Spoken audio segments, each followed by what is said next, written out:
Hi! In front of me is Motorola Moto E32s, and today I would like to show you how you can clean storage of this Motorola.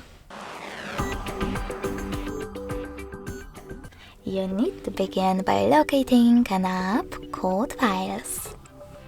When you find it, click on it. Now select Clean at the bottom left corner of it, next to Browse, and select Clean under Junk Files. Finally, in order to continue, tap on Clear in this pop-up and wait. As you can see, after that, storage of my Motorola was successfully cleaned.